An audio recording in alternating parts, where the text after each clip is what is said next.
NewsHour Special Edition.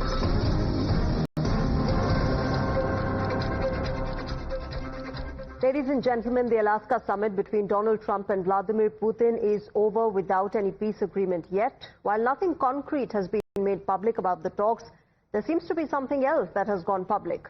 Documents left behind at the hotel printer are grabbing headlines across the world. The documents outline plans for a ceremonial gift, an American bald eagle desk statue, and a menu for a luncheon in honor of His Excellency Vladimir Putin, complete with filet mignon, halibut, Olympia and creme brulee. The lunch, however, was later cancelled. The White House has played down this leak, calling it nothing more than a multi-page lunch menu that was left behind. The State Department too dismissed it as a distraction. But many security experts are raising the red flag, warning that this is yet another sign of administrative sloppiness in handling sensitive material. At a time when the world is watching every move in the US-Russia equation, this lapse has raised uncomfortable questions. Was this merely a clerical error, or does it point to a deeper pattern of negligence inside the Trump administration? How could documents with such detail be left in a public hotel printer? And what does it say about the security culture surrounding one of the most high-stakes summits of the year? Remember, in March this year, a journalist was accidentally added to a top-secret Signal chat group. This group was not actually discussing anything else but an attack on Houthi rebels. Members of this chat group were Donald Trump's Defense Secretary Pete Hegseth, the U.S. Secretary of State Marco Rubio, John Ratcliffe, Tulsi Gabbard, as well as others. They shared targets, weapon systems, timelines for American airstrikes on Yemen's Houthi rebels. Meanwhile, amid all of this and the Alaska summit, the world eyes are on the next important meeting, that is the Trump-Zelensky meet at the White House.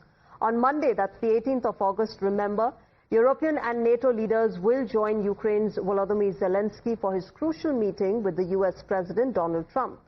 Now, this move is being seen as an apparent effort to prevent a repeat of the heated encounter that Zelensky faced when he met Trump at the Oval Office in February this year. This could potentially help ease concerns as well in Kiev as well as Europe, that after Trump's meeting with Putin, Zelensky could be railroaded into a one-sided peace deal with Russia. In fact, a short while back, the Ukrainian president asserted that forced boundary change is not an option. But let's rewind and take you to that moment when Zelensky had met with Donald Trump at the Oval Office earlier this year. It all ended, remember, in a huge public spat. I'm talking about the kind of diplomacy that's going to end the destruction of your country. Yes, but if you are not Mr. President, with respect, I think it's disrespectful for you to come into the Oval Office and try to litigate this in front of the American media. Right now, you guys are going around and forcing conscripts to the front lines because you have manpower problems. You should be thanking the President for trying to bring an end to this conflict. Have you ever been to Ukraine that you say what problems we have? I have been to. Count once. I've actually watched and seen the stories, and I know what happens is you bring them on a propaganda tour, Mr. President.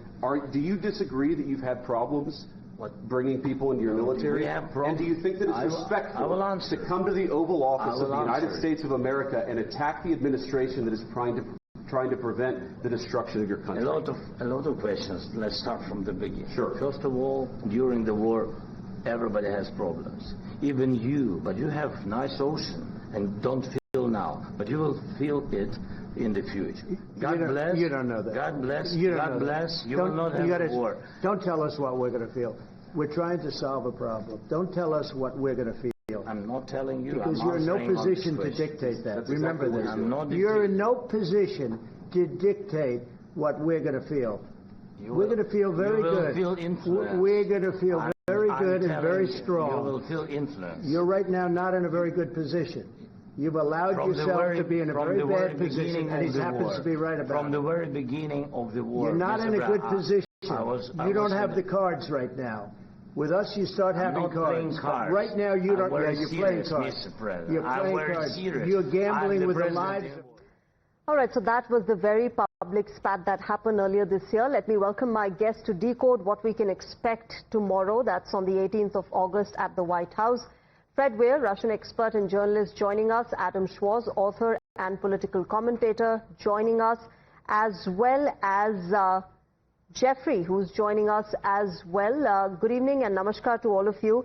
Can I begin by asking you, Jeffrey, what you think? He's, of course, the Vice President of Political Studies at the Niskansen Center. Can I understand from you what you expect from this meeting? This is, of course, going to be a crucial meeting. The world is watching closely. There was, of course, a pass to it as well earlier this year. We have, seen a rather public spat. But as far as this meeting is concerned, what are your expectations? Thank you very much for having me on. I have my low expectations. I had low expectations for the Trump-Putin summit. I have very low expectations for any Trump-Zelensky meeting. It's ironic because you played the clip of that dreadful White House meeting where Trump told Zelensky, "You don't have the cards." It actually now seems to be the United States that does not have the cards in its negotiations with Russia. Trump believes that being the president of the United States makes him all but omnipotent and able to settle the Ukraine-Russia war on day one, as he promised during his most recent presidential campaign. But in fact, he has very little leverage on Russia at this point. He probably can't even compel Ukraine to go along with a deal that would involve land swaps. And the United States actually just has very little ability to, at this point, to affect the outcome of this battle unless it chooses a very different tack. Okay.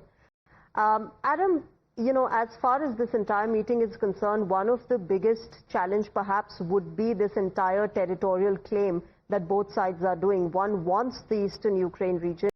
The other says we are not going to give that up. As far as that is concerned, who do you think will bend? Will there ever be an agreement? And if that's not agreed upon, how does this move forward? Well, I don't think there will be an agreement on the basis of which Putin wants. We know already that Putin has asked for Ukraine to withdraw from the northern Donetsk region, which actually Russia has been trying to claim militarily for over a decade now, as has failed to do so due to the strength of the Ukrainian military, but also due to geographic issues in that area. So it's a very, very well defended area.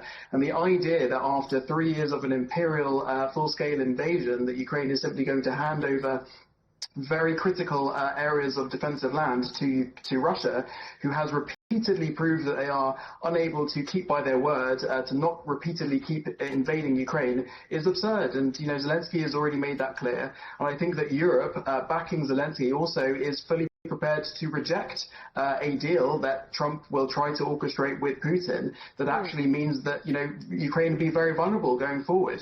I think ultimately, if that is the deal that is presented, we are not going to have any kind of peace deal that Trump or Putin wants. I think it's very sensible. I think ultimately, Europe and the West in general must decide that if this war is to continue, what is the strategic interest of Ukraine in that? And to my mind, it should be flooding Ukraine with aid and defensive weapons, because ultimately we cannot reward Putin for this imperial invasion. Okay. Fred Bear, as these talks, are expected at the White House, and there's been an Alaska summit as well, we did see a united front being put up by Volodymyr Zelensky as well as European Union leaders. They held a press conference a short while back as well, where they made their points clear. As far as the Russian perspective is concerned, then, does it concern Russia at all that, this united front is going to be meeting with Donald Trump, and obviously they will be putting forth their concerns, their demands, and their non-negotiable points? It does look a bit like an intervention, that Zelensky's coming with an entire entourage of European leaders, all going to try to, influence Trump into backing off from what it seems like an understanding he made with Putin about a path to peace. I think the elephant in the room here is that the Russians are gradually breaking through the Ukrainian lines. Ukraine is gradually faltering. It's a war of attrition. It's like an arm wrestling contest. But the Russians definitely have the greater strength and stamina, and eventually they're going to win. That's what they certainly believe, and I think that's the reason Putin came and made this deal where they haven't been able to do it for 6 months, and I think that's probably the reason why Trump has agreed to it. The whole Donbass was fortified by Ukraine, that's true, and the Russians have very slowly and painfully taken one strong point after another, and there are only 2 or 3 left, and Pokrovsk is presently encircled by Russian troops. I mean, this is the reality on the ground. I think I talked to Russian experts, some of whom are pretty well connected, and their view is we're going to achieve our war objectives, either over the negotiating table, that would be fine. If not, okay, we'll just continue this war another 6 months and we'll succeed. That is what they believe. And from whatever I can see about the strength of the Russian economy, the relative, not enthusiasm of the Russian population, but quiescence about the war, I don't see anything that stops them from going forward, steamrolling Ukraine for another 6 months or a year until they get what they want. So, I'll tell you what stops them. It's Donald Trump and his eagerness to get a Nobel Peace Prize, and that is something that he's been pushing forth with. But Adam, as far as Donald Trump is concerned and EU leaders going along with Zelensky to the White House is concerned, how do you see this? Do you think Trump would be affected at all with this sort of a united front, or do you think it's going to be a Putin-Trump-dominated agreement if it comes forward? Well, I think, since Trump was inaugurated in January this year, European leaders have played a really critical role in supporting Ukraine to ensure that Donald Trump does not veer too closely to the position of the Russian leader. And I think if you look at, Trump's narrative really over the past 6 months or so since he's been back in office, really you can see elements of the way that, Europe has influenced him on that. We've already seen, Trump, be willing to actually continue selling arms to Ukraine. Of course, he's no longer willing to provide aid, but still able to sell them to Europe, which I think is a really strong indication of actually European negotiating power with Trump. And of course, the main object for them accompanying him Zelensky tomorrow is really to ensure we don't see the horrific scenes that we saw the last time Zelensky visited the White House. And I think Trump will be unable to make a statement against Zelensky in the way that he was last time. But I think ultimately, my view is that Zelensky and European leaders know that Putin is not really serious about creating a peace deal. They know that he wants more land in Ukraine and he feels very empowered at the moment.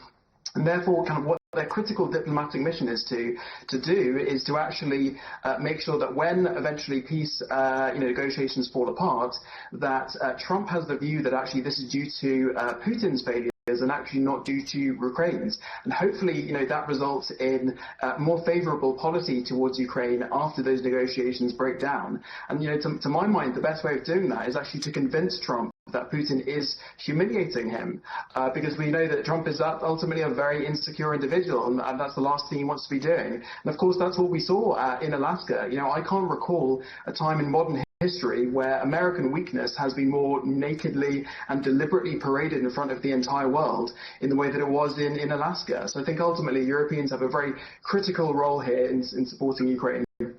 Okay, Jeffrey Carver-Service, would you agree with Adam that this has been a moment of American weakness and that Donald Trump is perhaps being taken for a ride by Vladimir Putin? I do think that the Alaska meeting was overall a victory for Putin, at least in terms of appearances. The red carpet was literally rolled out for him. Trump applauded him. Trump seemed like the weaker partner in this meeting, although Russia is by far the weaker power in actuality. But I think the broader context is the United States' withdrawal from the position of global leadership that it really has occupied since the end of World War II. What we're seeing right now is a kind of America withdrawing into itself. I think it's important to understand that Trump, on a personal level, has no friends, and he carries this approach over to the international sphere. I don't think it matters much what our European allies will say to Trump, because Trump fundamentally abuses our friends even while he coddles our enemies. He doesn't fundamentally believe that allies are a force multiplier for the United States in the world. I think he actually believes in much more of a 19th century view where there are great powers, they have spheres of influence, and they respect each other's spheres of influence. So, the incompetence that the administration displays in everything from the intelligence leaks and slip-ups that you've mentioned at the start of the program to its actions in the world overall have to be set in the context of an America that is no longer the power that it was even a decade ago. You know, you mentioned abusing friends and not respecting allies. I think at this point, nobody better than India would understand what and how Donald Trump has been treating friends and allies, making geopolitics as one of the reasons to slap tariffs against friends. But Fred, some across the world believe that Russia wants to win at the negotiating table more than the battleground now, because perhaps there's lethargy that has set in. There is, of course, a lot of resources and manpower that has gone into this war, and now they want to win at the negotiating table, and that's why they're the ones who have agreed to these talks. They're the ones pushing forward. Do you agree with that? I think they do want to win on the negotiating field, because that's a lot less painful than fighting through to the end. And I mean, that's just obvious, and Russian society is exhausted. Though its economy is still bubbling, its war economy is still producing, according to most accounts, 3 times more ordnance, ammunition, and such than the entire Western military-industrial complex.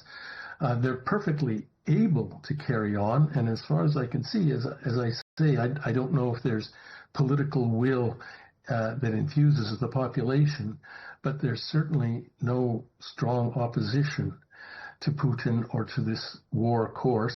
So Russia will carry on if that is what this this set of negotiations produces, failure, that is.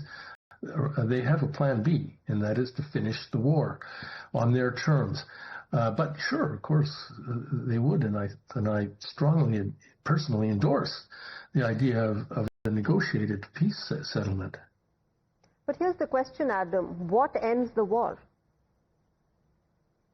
Well, to my mind, anyone who has ever sat opposite Russia at the negotiating table and concluded a deal will know that regardless of what Russia agrees to, they ultimately keep breaking deals. And we've seen that specifically with Ukraine. They broke the Budapest Memorandum in 1994 that, recognized Ukraine's territorial integrity.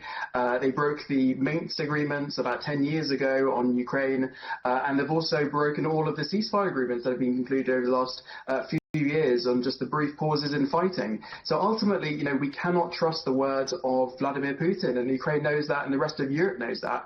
And so really, those kind of guarantees, the security guarantees that the West is looking for and Ukraine is looking for, really have to be more than words. And really what they mean by that is actually we need boots on the ground, because we can't have some kind of sort of NATO light approach where, there's kind of loose security guarantees for Ukraine if Russia tries to invade again, because ultimately we know that those aren't strong enough to deter Putin. We will need thousands of Western troops along Ukraine's eastern lines to ensure that actually Vladimir Putin knows that if he continues to attack Ukraine after an agreement, that actually he will be facing the full West and not just Ukrainian armed forces. So ultimately, Vladimir Putin only respects one thing, and that is Western warfighting capabilities. And that is something that, the West really needs to show it is willing to engage with in trying to form a deal. And I think ultimately until Putin is sort of coerced and forced into creating a deal, both economically and militarily, we're not going to see a conclusion to this horrific war.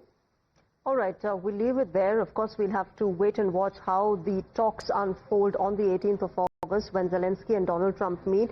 But if Donald Trump is able to achieve that, Hillary Clinton would have to fulfill her promise, that of nominating him for the Nobel Peace Prize. I leave it there. Let's see how this unfolds. Thank you very much, gentlemen, for joining me on Times Now and sharing your perspective.